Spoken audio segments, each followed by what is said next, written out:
But I want to start with this clip. Who I got to give credit to Chris Menahan. He found this on Twitter. It's from News Nation. So obviously it's a News Nation clip. Chris found it and posted it on Twitter. And it's probably the most outlandish. I'm not going to say the most outlandish thing because that's kind of an exaggeration, but it's one of the most ridiculous things I've seen all week.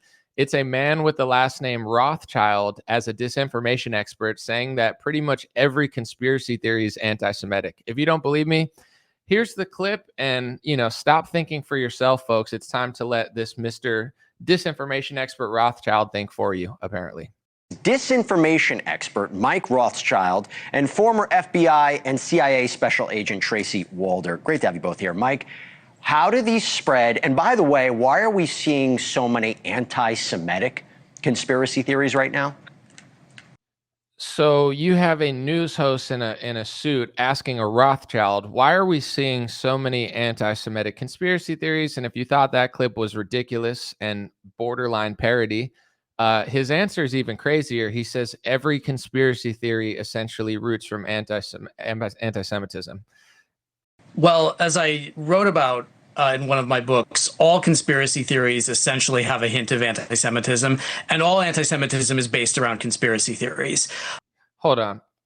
What was that quote? I got to play it again. All conspiracy theories have a hint of anti-Semitism. All of them? Every conspiracy theory ever. Everyone. Every conspiracy theorist online, all of them, they all have a hint of anti-Semitism from this Rothschild. That's one of the most ridiculous quotes I've ever heard in my life. I don't know if I'd call it ridiculous, comical, you could say, if it's funny to you, but like, is this guy for real? Here's that quote again, and really listen, because it's one of the most insane things I've heard. Well, as I wrote about in one of my books, all conspiracy theories essentially have a hint of anti-Semitism, and all anti-Semitism is based around conspiracy theories. It's very natural for an unexpected traumatic event like Charlie Kirk's murder, caught on camera in front of hundreds of people, instantly broadcast around the world. So News Nation thinks they're going to post a picture of Candace Owens on the news with a guy named Rothschild who looks like that. No offense, but just the reality of it. Being like, yeah, all conspiracy theories have a hint of anti-Semitism. This is why the Candace Owens side is kind of growing and why she has millions of viewers. It's like, is there, not to act like I'm holier than thou or anything, but are there things I disagree with Candace on? Of course. Am I Candace Owens? No. Do I think everything she does is what I would do? Of course it isn't, or else I'd do it. I do what I do. She does what she does. But if you ever want to know why the side of Candace Owens is so massive and the side of Mr. Rothschild is probably, his audience is probably nowhere near the size of hers, like, it's not that hard to figure out. So I don't understand. I don't understand that side of the equation. Like, do they really think they're going to put a guy who looks like that with the last name Rothschild as a disinformation expert that no one's ever heard before, trying to have a gotcha moment about Candace Owens by saying essentially every conspiracy theory has a hint of anti-Semitism? Like, is there anybody who watches this and it's like, you know what? Candace has lost a fan and Mr. Rothschild has gained a fan. Is he going to stream and have millions of views on his videos now after this?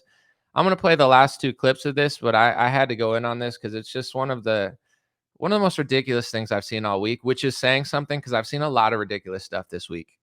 To send people spinning off into wild theories of what happened, why it happened, who did it. We had no idea for almost 2 days.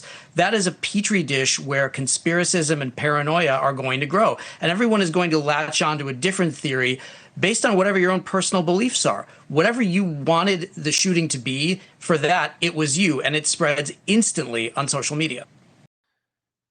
I mean, to be fair, I don't 100% disagree with what he's saying there. He's saying everybody's kind of seeing their bias in the shooting. I think that's pretty true, to be honest. There you go, Mr. Rothschild. You picked up a fan. I'm going to, you're my disinformation expert now. I'm just kidding. I'm not a fan, but he's not wrong about that. Everybody with a bias, like, people are like, wrap it up. We already have the motive. And then other people are like, I don't trust it. There is definitely some bias there, but let's watch the last part of this clip. By the way, Mike, should we trust you? Aren't you a Rothschild? Aren't you behind everything? I am a Rothschild. I'm not one of the Rothschilds. If I were, I would be living on my yacht and counting my paintings. Okay, great. Because I thought that was a room on your yacht. I was mistaken. Okay, Tracy, let me go to you. There is a I mean, I'm not gonna lie. This guy seems like a nice guy. He doesn't seem like a mean guy or anything. He seems a little funny, but the hubris to be like, I'm Mr. Rothschild, the disinformation expert, and let me tell you why every conspiracy theory has a hint of anti-Semitism in it.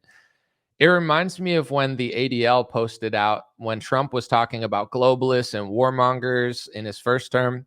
There was this Anti-Defamation League tweet where they were basically saying, Trump talking about casting out communists and expelling globalists and warmongers. This has a hint of anti-Semitism in it, and we really don't like this anti-Semitic rhetoric from Donald Trump. And he didn't mention Israel, Jewish, or Judaism one time in that speech. He literally just talked about communists, globalists, and warmongers. But somehow the Anti-Defamation League sees themselves in that, and they're like, "Whoa, cool up the anti-Semitism, buddy." And Trump's like, "What? I'm talking about communists." They're like, "Yeah, we know." He's like, "And globalists." They're like, "Yeah, we just don't." So I want to just hear this quote one more time before I move on in this thing, because this is probably one of the best quotes of the year. This should be on posters around the world. Let's hear it. Well, as I wrote about in one of my books, all conspiracy theories essentially have a hint of anti-Semitism, and all anti-Semitism is based around conspiracy theories. So all conspiracy theories have a hint of anti-Semitism. All of them. They're all just anti-Semitic. And nothing in that realm is real. It's all based on conspiracy theories. Who is it? Who is this expert again? We gotta see. disinformation expert Mike Rothschild and former FBI and CIA special agent Tracy Walder. Great to have you both here, Mike. So the news is bringing on a former CIA and FBI person and a disinformation expert that nobody's ever heard with the last name Rothschild. This could be a parody skit. Like if SNL was actually funny and edgy, this could be an SNL skit. I honestly don't. If you showed me that in a different reality and we're like, is this real? Or it's like, no, this has to be fake. There's no way they would just air this like this was some sort of thing that anyone would believe. And I guarantee you that nobody saw this on News Nation besides probably Chris Menahan and a few others. And now it's going to be seen by millions of people on Twitter because everybody's going to be like, no, this is not believable. So congratulations, News Nation, the most ridiculous clip I've seen of the of the week. And of course, to all of my followers and supporters, listen to Rothschild, disinformation expert, and stop being such an anti-Semitic hater or whatever. And if you guys don't know who the Rothschild family is, I'm not trying to start a conspiracy theory or anything, but they're a famous banking family that you're not allowed to say has any money and power, even though history says they had money. Like it would almost be disrespectful to say that Rothschilds have no money and power.